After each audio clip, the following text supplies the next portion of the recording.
Bonsoir, bonsoir et bienvenue à la Cinémathèque française. Bienvenue à celles et ceux qui rejoignent la... Oui. Voilà, c'est dans l'autre sens. Bienvenue à celles et ceux qui rejoignent la rétrospective des films de Millions of Love, une rétrospective qui a commencé mercredi soir avec la projection en avant-première de Un beau matin. Je vous le dis, je vous le rappelle, vous le savez, le film sort en salle le 5 octobre. Donc allez le voir ou parlez-en autour de vous. Et puis la rétrospective des films continuera jusqu'à lundi soir, ici à la Cinémathèque. Millions of Love accompagne toutes les projections, on en est ravis. Et ce soir, elle est venue aussi avec son actrice, Isabelle Huppert. Donc merci d'accueillir chaleureusement Millions of Love et Isabelle Huppert.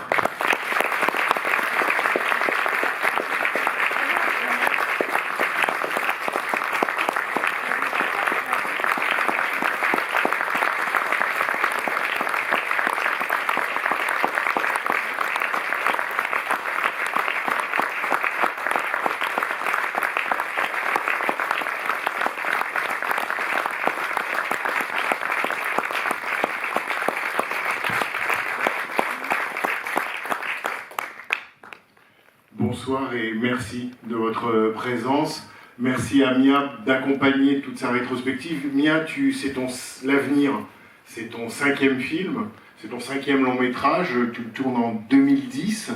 Et jusque-là, en tout cas tel qu'on pouvait voir tes films, c'était plutôt avec des acteurs peu connus, voire que tu révélais, voire des amateurs ou des semi-professionnels.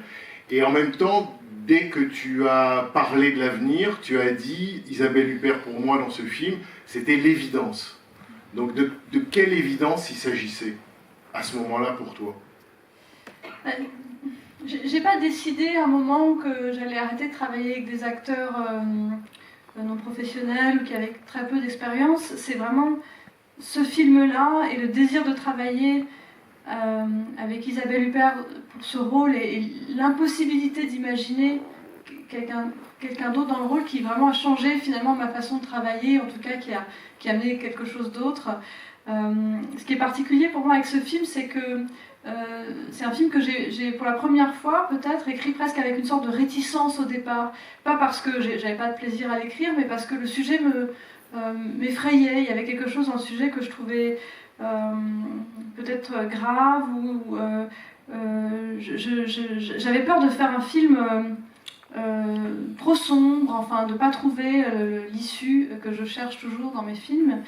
Et puis en même temps, il y avait quelque chose de nécessaire pour moi dans le fait de raconter cette histoire-là et de faire ce portrait de femme. Et je l'ai dit et je le redis, je n'aurais pas écrit le film si je n'avais pas pensé à Isabelle Huppert. Je ne savais pas du tout si elle accepterait le rôle, évidemment, en l'écrivant, mais c'est vraiment l'idée de ce que Isabelle pouvait, de la façon dont elle pouvait l'incarner, de la vérité, de la grâce et de l'humour et de l'autorité aussi qu'elle pouvait donner à son personnage. C'est ça qui m'a donné le courage d'affronter cette histoire qui, pour des raisons diverses, me semblait sinon difficile.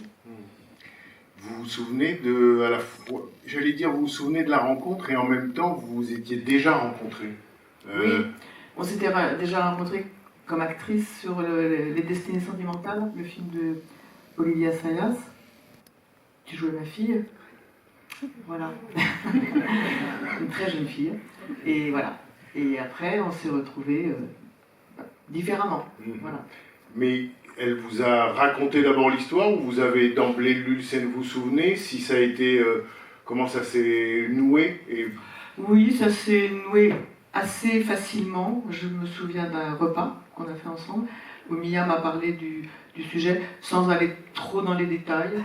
Mais je pensais déjà à ce moment-là que je ferais probablement le film. Et voilà, intuition qui a été confirmée par la lecture du scénario qui était assez parfait. Notamment, je crois que les premiers indices qu'un scénario peut donner à des acteurs, c'est quand même les dialogues, je trouve. C'est probablement c'est quand même par ça qu'on se relie d'une manière la plus immédiate et qui ne doit pas tromper. Et voilà, donc il y a quelque chose qui m'a entraîné tout de suite à faire ce film. Et entraîner, c'est le mot qui convient parce que ce que j'aime énormément dans l'avenir, c'est son mouvement. C'est pas rare, il y a du mouvement dans bien d'autres films, mais c'est quand même un film dans lequel, pour ceux qui le découvriront, ils le constateront, et pour ceux qui le connaissent, ça sera confirmé. Mais en tous les cas, pour l'actrice qui se trouve être moi, il y avait quelque chose de très très inspirant dans l'idée que c'était comme ça quelqu'un, et c'est surtout quelque chose que Mia a extraordinairement bien filmé, je trouve, parce que c'est très difficile de le faire. Et c'est quelqu'un qui, c'est pas qu'elle bouge, c'est qu'elle avance, c'est un peu différent. Je dirais même qu'elle entre dans le chou du plan, quoi. Elle a une façon, enfin votre personnage a une façon de marcher. Ça, je dirais, c'était une demande de Mia, ou c'est vous qui avez proposé peut-être cette approche du personnage, cette idée d'avancer comme ça? Je crois vraiment qu'il y a une évidence sur la rencontre entre ce personnage et Isabelle. Enfin, j'ai toujours ressenti comme ça. D'abord, j'ai toujours pensé que Isabelle comprendrait ce rôle mieux que personne. Et d'ailleurs, j'ai l'impression que je n'ai pas eu à l'expliquer. Enfin, en fait, on m'a parfois demandé est-ce que vous en avez parlé. Non, je ne crois pas qu'on ait eu un dialogue vraiment intellectuel sur le rôle, parce qu'Isabelle comprenait de façon, je veux dire, il y avait une sorte d'évidence sur de quoi parlait ce film et la façon dont ce personnage vivait cette rupture et comment la pensée lui permettait de rebondir. Mais sur la vitesse, tu dis qu'il y avait un mouvement que tu as aimé, mais en même temps c'est toi qui l'amène la vitesse. Enfin, c'est vraiment une chose que tu as, et c'est aussi une des choses qui m'a attirée. Je savais que Isabelle amènerait cette vitesse, et combien cette vitesse, qui va avec l'humour aussi, mais combien cette vitesse serait précieuse et vitale même pour le film. Oui, évidemment, irait contre tout sentimentalisme ou lourdeur, parce que ça tourne autour, il y a une certaine gravité dans le sujet, mais en fait c'est quand même toujours la légèreté et l'espoir qui l'emporte sur la gravité, même si elle est toujours là. On ne cherche pas non plus, enfin Mia en l'occurrence ne cherche pas non plus à l'évacuer. Oui, oui. Non, parce que pour moi, ce qui reste un truc vraiment un peu unique dans mon expérience des films, propre à ce film, c'est vraiment le fait que je suis partie en écrivant ce scénario en pensant que ça allait être mon film le plus sombre, et qu'à l'arrivée, et c'est encore vrai je crois aujourd'hui, ça a fini par être le film dont je sais pas si c'est le plus léger ou le plus lumineux, mais en tout cas c'est celui à propos duquel on me l'a le plus dit. C'est le film dont on m'a le plus dit, c'est ton film le plus joyeux, où on rit le plus, et ça c'est vraiment Isabelle, je crois, qui a amené ça, aussi peut-être sa rencontre avec ce personnage inspiré par ma mère quand même, qui aussi, elle aussi a amené une fantaisie, mais il y a eu une rencontre parfaite, je crois, entre un personnage et une comédienne là, mais en tout cas je ne m'attendais pas, le film m'a surpris, je veux dire la drôlerie que le film peut avoir et cette légèreté, pour ceux qui la verront, c'est ma surprise, c'était pas intentionnel, pas comme ça. C'est-à-dire qu'il y a plein d'occasions dont je ne me suis pas privée dans le film où, effectivement, il y avait toujours la possibilité de réagir plutôt par une forme d'humour ou comme ça, presque pas de sécheresse, mais quelque chose qui contrecarre comme ça systématiquement la mollesse de la tristesse aussi, il faut bien dire, voilà, parce que c'est quand même ça qui est en toile de fond, donc c'était intéressant toujours d'aller contre avec des situations aussi, il y a le chat, et puis le personnage d'Edith Scobb qui est vraiment merveilleuse, et qui dit Mia qui elle était fantasque et plutôt drôle souvent.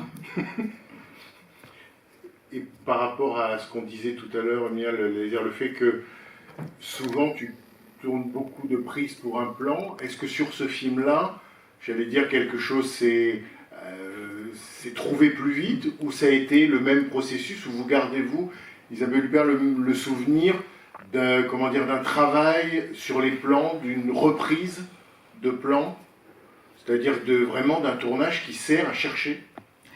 Alors moi j'ai le souvenir d'un tournage, Mia, c'est très curieux parce que sans jamais que ça soit vécu comme une intrusion, parce que ce qu'on appelle la direction d'acteur, ça peut faire très peur, et souvent ça ne correspond à rien et ça n'existe pas. Mais bizarrement, Mia est assez directive, mais d'une manière d'une telle subtilité et d'une telle délicatesse qu'en fait on s'en aperçoit pas. Mais il y avait toujours comme ça la recherche d'une nuance ou d'un rythme, voilà, de quelque chose qui fait que voilà, on allait toujours un peu plus loin dans la recherche de la justesse. Et je ne sais pas si tu t'en souviens, mais c'est vrai que tu étais plutôt souvent... enfin, tu ne laissais pas les choses se faire sans intervenir, mais d'une manière qui était tellement juste que ça ne se voyait pas. Merci. Moi, je crois quand même que j'ai commencé à faire vraiment moins de prises à partir de ce film. C'était un film qui était assez léger aussi, connu. Enfin, je veux dire, on a fait avec un budget assez... il y avait une légèreté aussi dans et ce que j'ai aimé. Enfin, c'est une chose que j'ai aimé dans la façon de le faire. Et on était quand même dans une sorte de vitesse. Et oui, j'ai fait des prises et on cherchait effectivement toujours dans plutôt vraiment des choses de détails et de nuances. Mais c'était pas quelque chose où je me souviens pas d'un tournage où il y avait beaucoup de prises pour autant. Je me souviens du souci qu'avait Isabelle de respecter absolument, qui a provoqué beaucoup de gratitude chez moi, mais de ce souci que tu avais de respecter absolument le texte, même des fois où je te disais mais on s'en fiche, etc. Elle disait mais non, voilà, tu y tenais, enfin tu aimais les dialogues et tu voulais qu'ils soient tels qu'ils étaient écrits. Je me souviens de ça m'a marqué. Et une autre chose qui m'a marqué aussi, c'est un peu peut-être anecdotique, mais quand même, c'est le bonheur à la fin du tournage quand on est parti dans le Vercors.